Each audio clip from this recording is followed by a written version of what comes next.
Mga kaigsunan ko, mayong buntag kaninyong tanan. Mga igsuon, ngay nangutana sa akua.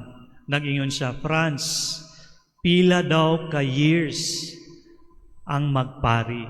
Ug niingon ko sa iya sa MEC formation, mapari for 10 years. Ug natingala siya nga nung 10 years kadugay ba? Nagtuo siya nga ang pagkapari daw mo eskwela lag theology, right after makagraduate, mapari na daw. Pero ako siyang giingnan sa MEC formation, kinahanglan before ka mo eskwela og theology, mag-undergo ka og mga different formation. Og big part sa MEC formation ang knowing yourself. Kaya nga naman importante nga kinahanglan mahibaw-an nato ang atong kaugalingon. Kay mga kaigsunan ko, dili ta makahigugma sa atong kaugalingon kung wala ta kaila sa atong kaugalingon. The prerequisite of loving is knowing. So kinahanglan jud mahibaw-an nato ang atong kaugalingon before ta mahigugma ta sa atong kaugalingon. Kay kung dili ko kaila sa akong kaugalingon, wala ko nahigugma sa akong kaugalingon. O kung saan po na ako paghatag og higugma sa katawan kung ako mismo wala nakaila sa akong kaugalingon. O pinaagi sa MEC formation, mga kaigsunan ko, nahibaw-an nako, na-discover nako ang akong different issues. O isa sa akong mga issues sa akong kinabuhi kay people pleaser ko. Pag people pleaser bitaw, mga kaigsunan ko, kay yes person, dili kabalo miingon og no. Pag people pleaser bitaw ka, mga kaigsunan ko, buhaton ang tanan para lang tanang tao ganahan niya. Pag people pleaser ka, dili ka ganahan og gubot, dili ka ganahan og away, gusto ka peaceful lang ang tanan. Ug mga kaigsunan ko, nakita nako nga ang pagka-people pleaser mahimong dakong babag sa akong misyon sa pagsunod kang Kristo.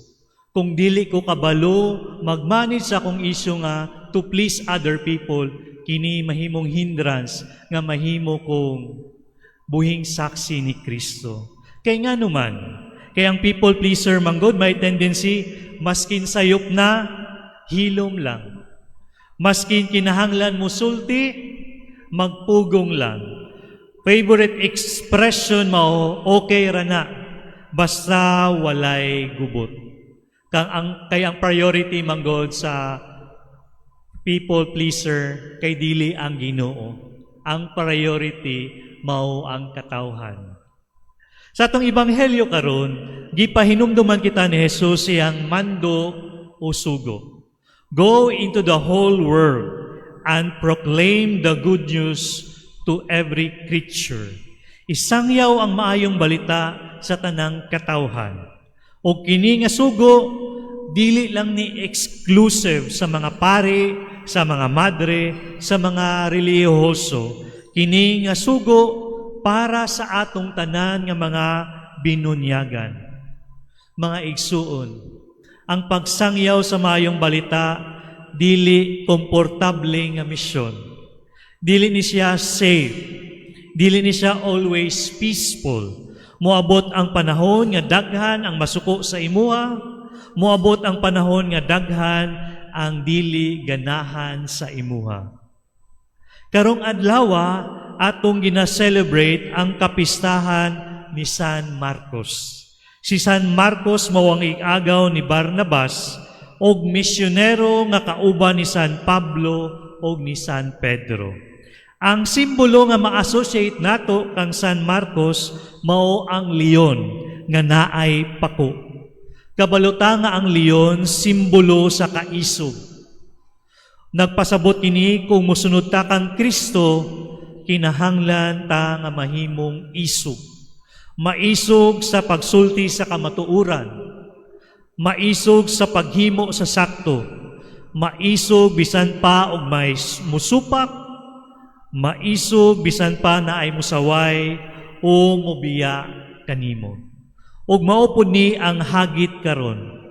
Di lang ta mahimong maayong tawo nga hilom, kundili disipulo nga maisog nga musulti kung unsa ang kamatuoran, musulti kung unsa ang sakto.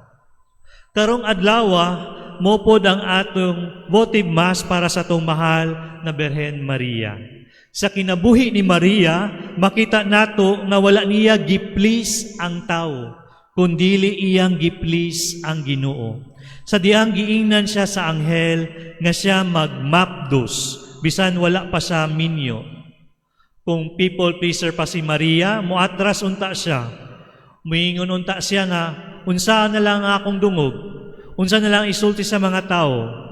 Pero gipili niya ang kabubuton sa Dios, dili ang opinyon sa mga tao. Moni ang iyang tubang. Let it be done to me according to your word.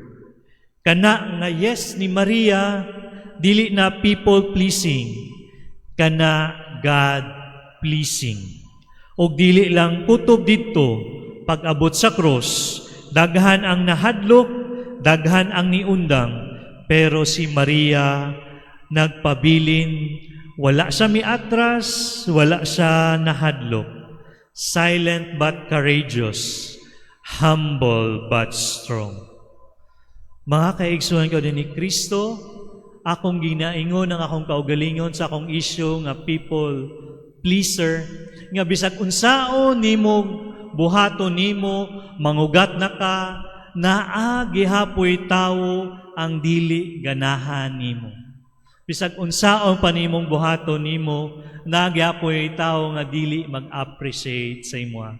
Ako na lang gi-remind akong kaugalingon, basta naka sa sakto Franz, basta gibuhat nimo ang maayo, basta gibuhat nimo ang kabubuton sa Dios. Okay na.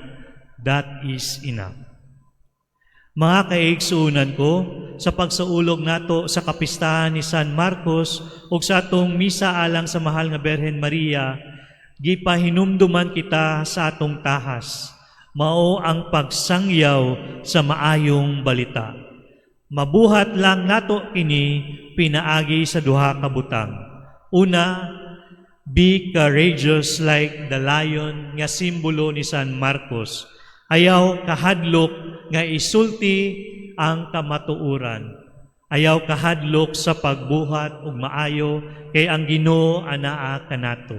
Ug ikaduha, please God, not the people. Sa kinabuhi nato, dili ni padaghanay og likes, dili ni pasikatay, dili ni para daghan og ganahan sa imuha. Ang importante mga kaigsunan ko, malipay ang Ginoo kaysa malipay ang tao. Atong hinumduman sa atong kasing-kasing, ang priority jud ang Ginoo, aya na ang tao. Amen.